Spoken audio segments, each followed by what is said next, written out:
ఐక్యత వర్ధిల్లాలి నేతకాల ఐక్యత వర్ధిల్లాలి జై భీమ్ జై భీమ్ జై భీమ్ జై భీమ్ జై భీమ్ జై భీమ్ జై నేతకాని జై నేతకాని జై నేతకాని జై నేతకాని నేతకానిపై అనుచిత వ్యాఖ్యలు చేసిన వ్యక్తి వెంటనే క్షమాపణలు చెప్పాలి చెప్పాలి నేతకాని సమాజం పట్ల అనుచిత వ్యాఖ్యలు చేసినటువంటి వ్యక్తులను వెంటనే క్షమాపణ చెప్పాలి. క్షమాపణ చెప్పాలి క్షమాపణ చెప్పాలి అనుచిత వ్యాఖ్యలు చేసిన వ్యక్తులకు క్షమాపణ చెప్పాలి.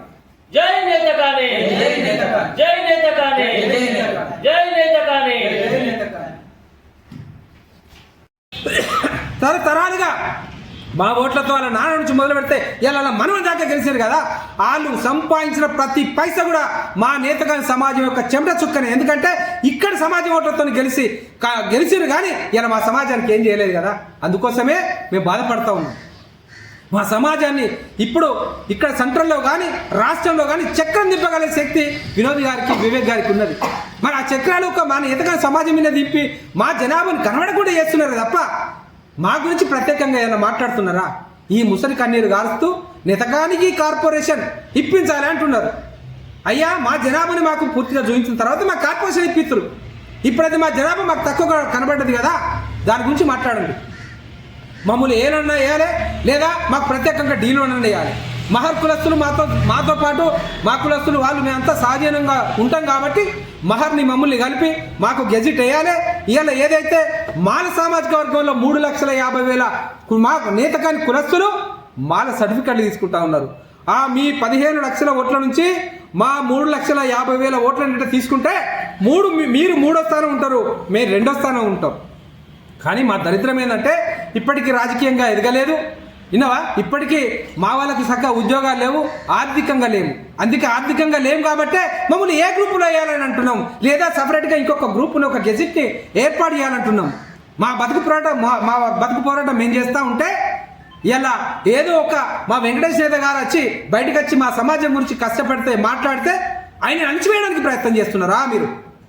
ఖబర్దార్, ఇంకొకసారి వెంకటేష్ నేతనే కానీ ఇంకెవరైనా కానీ మాట్లాడినట్టయితే క్షమించలేదు. మీ అందరు కూడా నాలుకలు వస్తాం, ఎవరిని కూడా విడిచిపెట్టేది లేదు. విన్నావా? దయచేసి ఇంకొకసారి మా మీద అవాకులు చెవాకులు చేయొద్దని మరి వివేక్ గారికి వినోద్ గారికి మీ మీద మాకు గౌరవం ఉంది.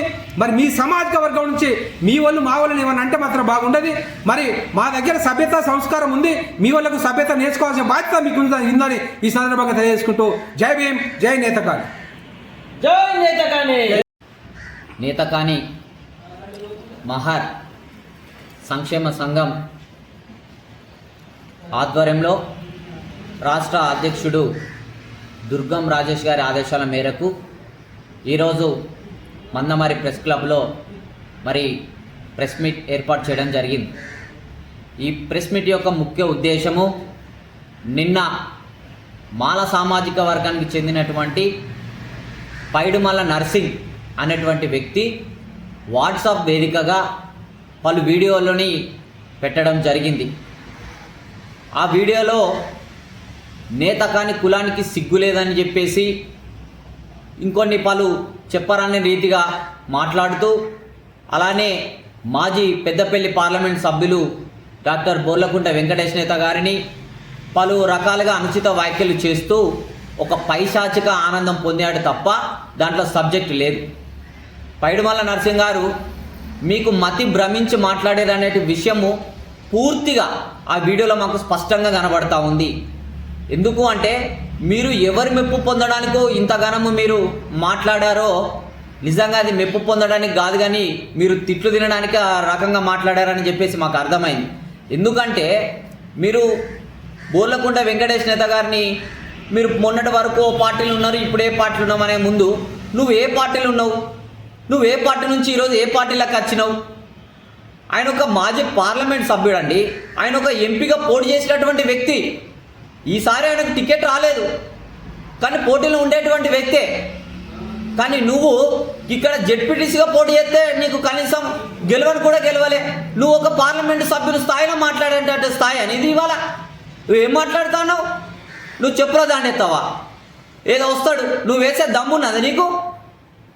ఇంకోసారి పిచ్చిగా కనుక మాట్లాడి నువ్వు సమాజాన్ని కనుక కించపరిచినట్టు మాట్లాడితే మాత్రం ఊరుకునే సమస్య లేదని చెప్పేసి ఈ వీడియో రూపకంగా ఈ ప్రెస్ మీట్లో మీకు తెలియజేస్తా ఉన్నాం. ఇంకొకటి, నేత కాని సమాజానికి సిగ్గు లేదంటాను, రాష్ట్ర అధ్యక్షులు ఇంట్లో వండని అంటాను. మా సమాజం గురించి నీకేం తెలుసా? మాల వేరు, మా నేత కాని వేరు. నేత కాని కులానికి ఒక పండుగలు ఉన్నాయి, ఒక సంస్కృతి ఉన్నది, ఒక సంప్రదాయం ఉన్నది. మీకు మాకు పొత్తు ఎట్లయితుంది? ఈరోజు మేము మరాఠీ భాష మాట్లాడతాం, మీరు మాట్లాడతారా? ఇన్ని రోజులు మా పెద్దలు చెప్పినట్టుగా మా యొక్కటువంటి ఆర్థికంగా, సామాజికంగా, రాజకీయంగా అన్ని ఫలాలు మీరు తీసి మీరు పొందుకున్నారు. మీరు ఈరోజు మందకృష్ణ మాదే కాలు ముక్తారంటారా? ఆయన అభినవ్ అంబేద్కర్ అని మీరు అంటారా అని మమ్మల్ని అంటారు. ఎస్, మందకృష్ణ మాదిగా ఈరోజు ఒక నేతకాని కులానికే కాదు, అన్యాయానికి గురైనటువంటి ప్రతి జాతి కోసం కూడా పోట్లాడేటువంటి గొప్ప వ్యక్తి ఆయన. దాంట్లో ఎలాంటి సందేహం లేదు. గతంలో ఉన్నటువంటి డాక్టర్ వైఎస్ రాజశేఖర రెడ్డి అని, నారా చంద్రబాబు నాయుడు అని ఎవరైనా సరే ఆయనను పొగిడీరు. నువ్వు ఒక్కరిని మాత్రం విమర్శిస్తావు. ఈరోజు నువ్వు రాజకీయ లాభం కోసమో లేకపోతే ఎవరో మెప్పు పొందడానికి కోసమో నువ్వు పిచ్చి పిచ్చిగా కులాల మధ్య చిచ్చు పెట్టి మాట్లాడితే మాత్రం బాగోదు. నువ్వు బీసీల ఐక్యత లేరు, వాళ్ళకు చాతగానలే వాళ్ళ మాట్లాడినావు. నువ్వు బీసీల గురించి మాట్లాడుతున్నావు అయినవా? బీసీలు పోరాటం చేసేది కనబడతలేదా? అదే కాంగ్రెస్ పార్టీ ఉన్నటువంటి తీర్మానం మల్లన్న అన్నటువంటి వ్యక్తి ఎమ్మెల్సీ మా బీసీలకు అన్యాయం జరిగిందని ఆయన మాట్లాడిండు. ఆయన ప్రభుత్వానికి వ్యతిరేకంగా మాట్లాడిండు కదా. మాకు మా మా మా జనాభా ఎంతనో మా రిజర్వేషన్ అంతే కావాలని. ఎస్, మేము కూడా అదే అడుగుతున్నాం. మేము మాలలతో మాకు అవసరం లేదు, మాకు ప్రత్యేకమైనటువంటి గ్రూప్ ఏర్పాటు చేయాలి. అలానే ఎట్లయితే రాజకీయంగా, ఆర్థికంగా, సామాజికంగా ఇంకా వెనుకబడినటువంటి కులాలు ఏవైతున్నాయో ఆ కులాలన్నింటిని కూడా ఈ మందకృష్ణ మాదిగ గారు మాకు మద్దతు తెలిపితే ఆయన కాలు మొక్కుమంటావా? ఇది పద్ధతి కాదు. నీకు సబ్జెక్టు తెలిస్తే మాట్లాడాలి, సబ్జెక్టు తెలియకపోతే సైలెంట్గా ఉండాలి. కానీ ఎవరో మొప్పు పొందడానికి కోసము నువ్వు పిచ్చి పిచ్చిగా మాట్లాడద్దు అనేది నీకు స్పష్టంగా తెలియజేస్తాను.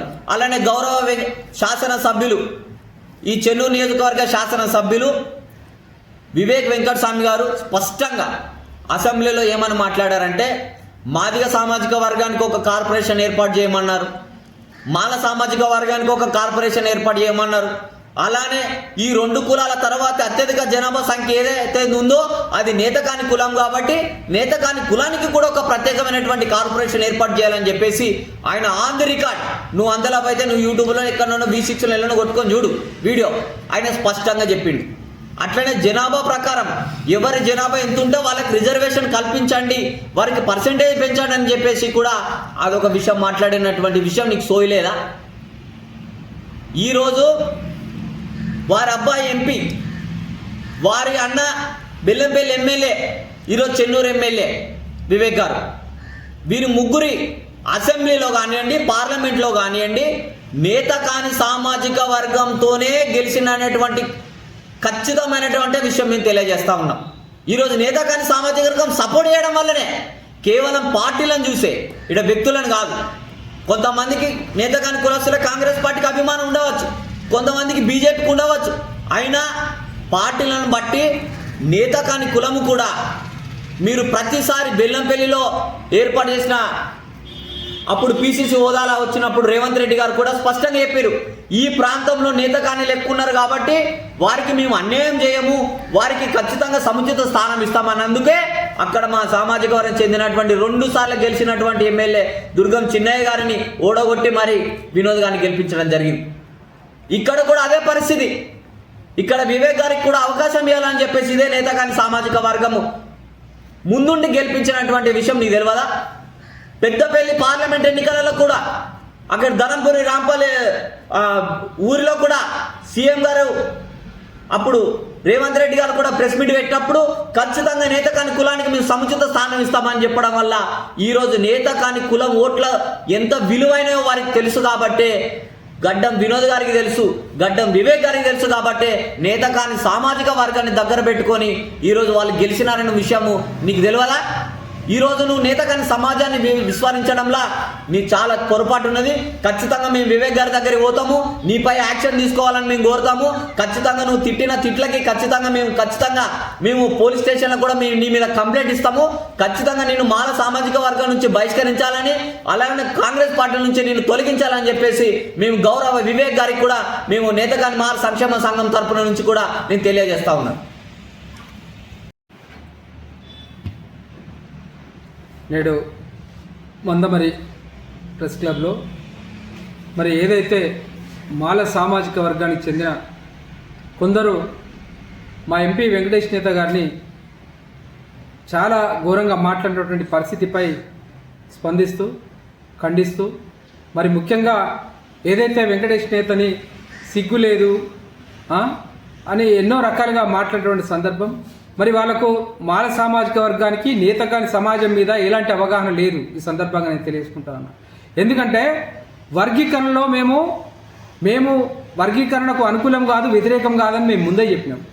మా మాల సామాజిక వర్గానికి మేము సెంట్రల్ లెవెల్లో మేము ఉద్యమాలు చేస్తే మా ఎంబడి రాలేదని చెప్పి ఇష్టారాజ్యంగా మాట్లాడుతున్నాం. మీ జాగిరా నా జాతి అనడానికి నువ్వే వర్గా, మేము మీకు అనుకూలం కాదు వ్యతిరేకం కాదని చెప్తూనే ఉన్నాం కదా.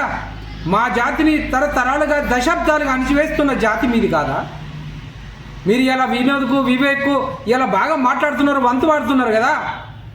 ఇలా మాల సామాజిక వర్గంలో మీరున్నారు. మీ ఒక్కరికన్నా ఎవరికైనా మంత్రి పదవి కావాలనో, నామినేటెడ్ పోస్ట్ కావాలనో, ఎమ్మెల్యే టికెట్ ఇప్పియాలనో వాళ్ళకి చిత్తశుద్ధి ఉందా? మీ కులంలో మీకు ఇప్పించిన దాఖలాలు ఉన్నాయా? లేవు కదా. వాళ్ళ గురించి మీరు అంత మాట్లాడుతున్నారు.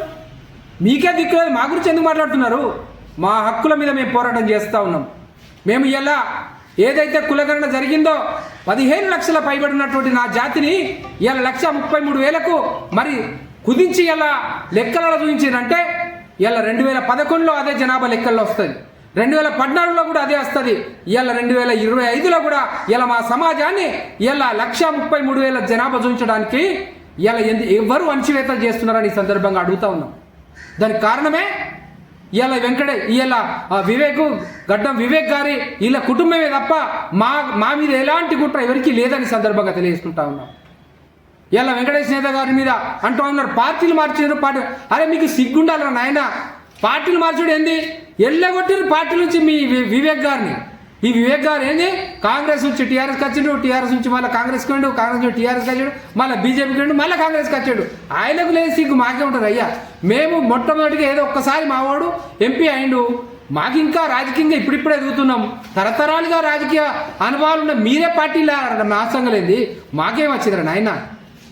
అంతేకాదు మీ ఎంపీ గారు కనబడతలేదని పేపర్ ఇచ్చారంటారు. ఈ బెల్లంపల్లికి పోతే వినోద్ గారు లేరని చెప్పి ప్రతి పోలీసులకు కాంప్లిమెంట్ ఇచ్చారు, మా ఎమ్మెల్యే గారు కనిపిస్తలేరని. అది మీకు కనిపిస్తలేదా? సిగ్గుండాలే మాట్లాడేటప్పుడు. అందుకే ఇలా మా సమాజం ఏదైతే 15 లక్షల పైబడి మా సమాజాన్ని ఇలా కుదించి 1,33,000కు చూయించిండ్రో ఇలా ప్రభుత్వాన్ని కోరుతా ఉన్నాం. ఖచ్చితంగా నేత కాని కులగణన సర్వే మళ్ళీ చేయాలని మేము డిమాండ్ చేస్తూ ఉన్నాం. అంతేకాదు ఇలా ప్రభుత్వం గిట్ట చేయనట్టయితే మా సమాజం మేము ప్రాథమిక సర్వే చేసుకుంటా ఉన్నాం, అదిని ప్రభుత్వానికి ఇస్తాం. ప్రభుత్వం గిట్ట ఆమోదించకపోతే సుప్రీంకోర్టుకి పోయినా కానీ మా జనాభాని మేము చూపించుకోవడానికి మేము సిద్ధంగా ఉన్నాం. ఎందుకంటే మా బిడ్డలకు ఉద్యోగాలు రాకపోవడానికి ఇలా ఏ శాఖలో చూసుకున్నా కానీ ఇలా రాష్ట్ర ప్రభుత్వం నుంచి